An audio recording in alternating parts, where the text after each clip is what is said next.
Je déteste profondément mon prénom. Aphrodisia, qu'y a-t-il de pire? C'est un prénom plein de promesses que je n'ai aucune intention de tenir. Un prénom de catin, un prénom qui me rappelle sans cesse le calvaire qui m'a fait naître, le combat de ma mère au nom de chasseresse, et le sort qu'il m'a imposé.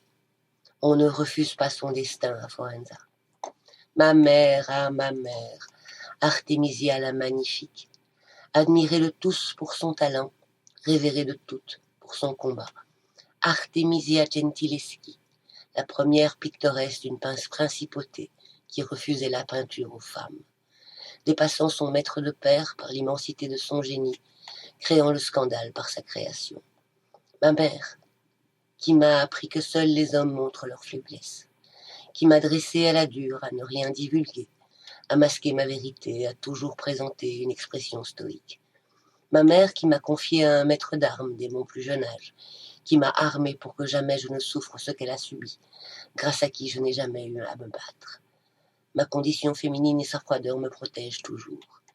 Être la fille d'une légende n'est pas toujours facile à Forenza. Il y a peu d'enquêteurs dans la cité-État, encore moins d'enquêteurs séculiers, d'autant moins d'enquêtrices. Mais la fille d'Artémisia la scandaleuse est unique en son genre, à plus d'un titre. Je refuse la voie sacrée de mes pères. Ultime descendante d'une longue lignée de peintres, je tourne le dos au pinceau. Aphrodisia la mal nommée préfère d'autres outils pour ses talents et ses sens affûtés. Un destin d'une portée bien plus vulgaire à Forenza. Quand j'arrive sur la scène de crime, nul besoin de me présenter. Quel que soit son rang, le bras armé de la justice me connaît bien. On reconnaît mon expertise dans un cas comme celui-là. Aucun homme ne pourrait me remplacer. Aucun homme ne voudrait s'en occuper. Heureusement, ces affaires sont rares à Forenza. Dès qu'il s'agit de viol, on s'accorde vite à dire que le coupable ne peut être qu'étranger à la cité, ou dérangé. Il faut vraiment être dégénéré ou barbare pour trouver du plaisir à la soumission d'une femme. Un individu civilisé ne s'abaisserait pas à un acte aussi méprisable à Forenza. On appelle donc Aphrodisia. La lumière est orangée dans les rues ce matin d'un ocre cuivré chaleureux qui illumine les façades colorées par leur décoloration végétale et la terre pourpre des allées, qui se reflète dans le brillant des pavés de l'avenue. Les maisons sont grandes, en pierre vernie qui scintillent au soleil, les fleurs abondantes et parfumées rivalisent de couleurs sur les murs. Robera est l'une des parties les plus riches de la cité, pas autant que Purpurea, lieu de la noblesse, où réside la princesse et son conseil, la signoria, mais presque. On y croise les élégants, les familles les plus anciennes et les plus puissantes. On y aime la retenue, la simplicité. On y abhorre le vulgaire, le criard.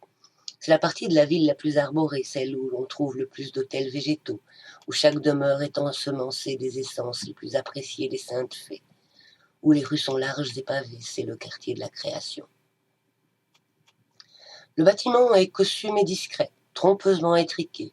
La façade est couverte de plantes aux exhalaisons précieuses. La porte n'est pas bien haute, élégante, malgré sa simplicité. La couleur pourtant est incongrue. On ne trouve pas de porte rouge dans ce quartier huppé. Nulle femme perdue n'est autorisée dans la cité. La peinture, cependant, est ancienne. On ne peut l'associer à quelque infraction. Je n'aime pas cette affaire. Je ne m'habitue pas à l'horreur. Je refuse de m'habituer à la barbarie. Je hais profondément le responsable de ces infamies. Ce n'est pourtant pas mon genre de mêler mes sentiments à mes enquêtes. Mais cette histoire me touche bien plus que quiconque. Dans ma chair, dans une mémoire qui me rebute, et l'absence de moyens et de personnel pour m'aider dans ma tâche augmente encore ma rage. Je fais cependant de mon mieux pour garder une contenance convenable, rester froide, professionnelle, ne rien montrer de ce que je ressens. Je suis connue pour mon sang-froid et ma maîtrise exceptionnelle. Les femmes savent conserver leur dignité à Forenza. Je dois être imperturbable, ne rien montrer de ce que je peux ressentir, ne laisser aucune prise. Je me dois la distance encore plus que nulle autre femme, me garder plus inaccessible, plus insensible. Il en va de ma réputation, il en va de ma tranquillité. Plus que tout autre, je dois prouver ma féminité en étant inébranlable, en toutes circonstances. Le scandale de ma naissance est une tâche que rien ne peut effacer, hormis la fermeté de mon attitude. Je me redresse, inspire profondément, rejette la tête en arrière et pénètre dans la demeure. Une fois qu'on l'on a passé l'entrée immaculée, le luxe et l'ostentation se battent en duel dans un mauvais goût remarquable et étudié. Je retiens un rire déplacé. On peut dire bien des choses sur les gens d'après ce qu'ils souhaitent montrer ou non. Dans l'atelier de ma mère, j'ai appris à lire les décors autant que les personnages, et le seigneur de cette maison adore se mettre en scène. La salle de travail est nichée au centre d'un nautil de pièces d'apparat, perle que l'on n'atteint qu'après la longue visite en spirale de la richesse et de la puissance du propriétaire. Vieille famille, dynastie respectée, moquée par son dernier rejeton, dont le talent comme l'humour sont étonnamment rafraîchissants. J'ai renoncé à la création pour une raison similaire. J'ai refusé de me confronter au travail des miens, de suivre mes aïeux dans la voie toute dessinée qui s'étale sur des générations. J'ai choisi mon propre médium, mes propres outils, pour ne jamais me trouver comparé à ma mère, à mes prédécesseurs, pour ne jamais n'être qu'une branche de cet arbre généalogique, pour tenter d'être unique, tracer mon chemin personnel sur un sentier qui n'a jamais été foulé par le passé. C'est une question de survie dans une famille comme la mienne. Dans la longue et tortueuse succession de pièces luxueuses, les murs sont tapissés de teintes vives à la limite du criard, brocart de soie et d'or, couverts d'une collection de tableaux les plus vulgaires qu'on puisse trouver. Le mobilier lui-même est un affront au bon goût, fauteuils en forme de pénis, sofas façon langue, tables reposant sur des verges dressées, mais jamais les faits ne sont moqués. Chaque station sur ce chemin vers l'intimité du peintre est illuminée par un autel floral, sur lequel sont perchés des bocaux remplis de lucioles. J'observe tout sur mon passage, rien ne présage le crime. Tout reste impeccablement exposé pour attirer, choquer ou amuser le regard. Rien n'a été dérangé ni déplacé, si ce n'est ce qui doit l'être pour les faire rechercher par le maître des lieux. Je traverse chaque pièce de la spirale, j'en étudie les courbures des murs, le rétrécissement de l'espace, le changement de lumière. La première est écarlate, tendue de moire précieuse aux reflets bleutés. Les tableaux lourdement encadrés d'or sont des portraits de famille retouchés de manière burlesque pour tourner les ancêtres en caricature. Nez mangés de coupes roses, visage bouffi, très exagéré sur fond de velours grenat. Chaque meuble est rouge, fauteuil, pouf et coussin, du vermillon au sang de bœuf. De petits miroirs incrustés dans les murs reflètent l'éclairage dans une débauche de centaines d'éclats cramoisis. Je ne peux retenir un sourire tant qu'on ne me regarde pas. J'imagine avec délectation les grimaces des aïeux découvrant cette galerie irrévérencieuse, ce pied de nez à leur histoire honorable et honorée. L'autel est couvert de roses et de pavots aux teintes assorties, fraîchement coupées. Le peintre est prostré devant les fleurs, une offrande de fruits mûrs à la main. Ses larmes trempent son tablier. Il ne bouge pas quand je passe près de lui, il ne répondrait pas si j'osais lui poser une question. Cela viendra plus tard, après la scène, après le pire. La deuxième pièce est jaune, rappel du soleil qui la baigne à travers de larges fenêtres. Ses parois sont recouvertes de lin piqueté de broderies d'insectes étincelants. Des paysages ondulants à la limite de l'abstraction mélangent les ocres et les terres de cygne couleur de la cité. De délicates vitrines de bois précieux présentent des objets hétéroclites. Pots de chambre dorés à la feuille incrustés de citrine taillées en gouttes. Dentiers de porcelaine fine à la limite de la transparence, décorés d'émaux brunâtres. Linge intime de toiles précieuses, brodées de taches rouges. Prothèses de verre soufflé, imitant l'écorché d'un muscle. Jouets sexuels d'ivoire ou d'ébène, parsemés de pierres précieuses. Poupées impudiques aux positions équivoques. Je ris doucement, je me reprends. Je ne veux pas que les hommes du Bargello, capitaine de la garde, me voient aussi décontracté. J'ai une réputation à tenir, surtout auprès d'eux. Les fleurs sont sauvages, exotiques, probablement carnivores, et grimpent à l'assaut d'un guéridon sculpté en bois de citronnier. Le troisième salon est vert, d'une teinte joyeuse et printanière, jonché de corolles artificielles. Les cloisons sont ornées de natures mortes, aux formes tordues, aux coloris tapageurs. Des socles se dressent le long des murs, soutenant des sculptures d'aspect antique, brutes, épurées. Déesses ancestrales et interdites aux rondeurs exagérées, bustes chimériques et bois flottés polis par la mer. Je les découvre reposant après les débordements des précédents, lumineux et rassurants. Ils me rappellent mes propres passions. Ici, point de fleurs, mais des brassées d'herbes odorantes pour honorer les fées. Plus je m'approche de l'apex du coquillage, plus l'éclairage est coloré. La 4e salle est bleue, avec une profusion de lampes à huile baroques et de cierges phalliques, décorées de vitraux intérieurs et de peintures de bordel. Corps alanguis aux contours vagues, teintes violentes, postures grossières. J'en rougirais presque. L'autel dressé de lupins et de lys joue de l'ambiguïté de leurs formes anatomiques. En comparaison, l'antichambre de la chambre de travail baigne presque dans la pénombre. Tapissée de cuir de corde à bout, aux armes de la famille, illuminée de chandelles discrètes, elle exhibe de précieux instruments de musique aux formes harmonieusement humaines. On s'y sent étonnamment bien malgré la pénombre.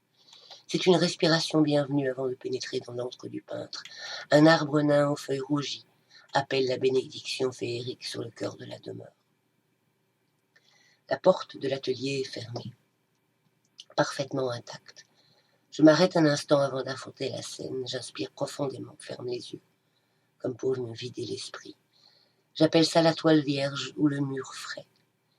J'ai besoin de conserver les pensées neutres, de ne rien laisser polluer ma vision, ma réflexion. C'est nécessaire pour affronter l'horreur en toute possession de mes facultés d'analyse. L'homme de faction attend pour ouvrir la porte, que je lui fasse signe.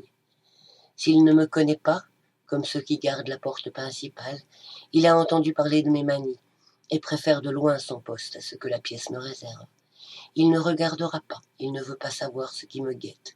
Ce crime pour lui est une insulte à la cité, aux artistes qu'elle chérit, aux faits qu'elle adore, une infamie qu'il refuse de regarder. Ne dit-on pas qu'un homme qui force une femme ne reste pas longtemps un homme, à Forenza? Je ne suis pas aussi sensible à tout cela, je suis une femme après tout. Cela ne m'atteint pas de la même manière, disent-ils. Je n'ai pas la sensibilité d'un homme, disent-ils. Les dames sont fortes à Forenza. C'est un homme d'aspect commun, aux traits un peu mous, à la peau rougie par le soleil, qui fait de son mieux pour se tenir droit, se montrer digne de son poste. Je vois pourtant qu'il est loin d'être aussi soigné qu'il le devrait en la circonstance. Je ne dis rien, je ne dis jamais rien, comme ma réprobation. Mon silence et mon calme font ma réputation. Je sais ce qu'il pense de moi, ce qu'il voit de moi. La froideur, l'insensibilité, le manque de délicatesse sans doute. Je sais comment on me regarde, combien je choque par mes absences de réaction, par mes airs indifférents. Même la femme la mieux élevée n'est pas aussi imperturbable. Même la femme la plus dure n'est pas aussi hermétique au regard. Je me tourne, glacial, vers le garde. L'intensité de mes yeux furieux le fait presque sursauter. Il fait un pas en arrière, comme sous l'effet d'une gifle, baisse la tête, redresse les épaules, et rajuste les pans chiffonnés de sa veste d'uniforme, honteux. La porte s'ouvre, je relâche mon souffle, incline légèrement le menton, ouvre les yeux. Je le regrette immédiatement, mais j'avance d'un pas que je souhaite assurer. Ébloui par la lumière du jour qui inonde la pièce, je dois plisser les paupières. L'odeur me prend aux narines, insupportable. Je refuse de laisser la gêne ou le dégoût transparaître sur mon visage. Je retiens la nausée qui me saisit, serre les dents de toutes mes forces. Ce n'est pourtant pas la première fois que j'observe une scène de crime. Le mélange des relents organiques d'urine, de merde et de sang avec la chimie de la peinture m'assaille, ça pue la mort. L'atelier jure totalement avec le reste de la maison. Bien que l'organisation maniaque qui y règne ait été sauvagement disloquée, l'impression de professionnalisme obsessionnel et rigoureux persiste. Cela sauterait au regard de tout amateur d'art, c'est une salle de travail, pas un salon de réception. Instruments, toiles, pigments, chevalets. Tout a une place savamment étudiée pour le confort et l'efficacité du maître, pour le repos de ses sens. Rien n'est laissé au hasard, rien ne peut le détourner de son travail. Tout a été violenté, méthodiquement, comme on met à sac un lieu de culte. Pourtant, l'ordre quasi monacal subsiste tel un spectre qui observerait sa propre chute. Je réprime un nouveau mouvement de recul. Le chaos et la destruction sont aussi méticuleux que l'agencement scrupuleux voulu par l'artiste. La position de la victime, que je refuse toujours de regarder, a été étudiée avec soin. Le corps est tourné vers le centre de la coupole qui éclaire l'atelier, à l'endroit même où devrait se dresser le chevalet à présent renversé. Au-delà de la scène de crime, j'entreaperçois le fantôme de l'artiste dans son atelier. Mais le sang se mélange au liquide qui s'échappe des flacons fracassés, médium, vernis et fluides divers, pour aller empâter les pigments en poudre répandus par terre. Les nuances exquises forment un magma obscène, un blasphème à l'odeur épouvantable. Le criminel a le sens de la mise en scène à l'intérieur de la sphère parfaite, qu'est la pièce de travail. Sous le globe formé par la verrière qui l'illumine, ceinturant le corps supplicié d'une jeune femme, il a formé son propre cercle impie de tous les outils massacrés du peintre. Il a scrupuleusement détruit les accessoires de la création et les a soigneusement agencés pour constituer une œuvre nouvelle, offense à la cité des arts et des faits, un paysage réaliste de pierre et d'argile, comme nul à Forenza n'aurait osé le reproduire. Un sacrilège odieusement figuratif, écrin interdit pour un crime sordide, lâche et vil. Le cadavre, quand enfin j'y prête attention, est une scénographie en soi. Ses membres sont agencés pour exacerber l'abjection du portrait.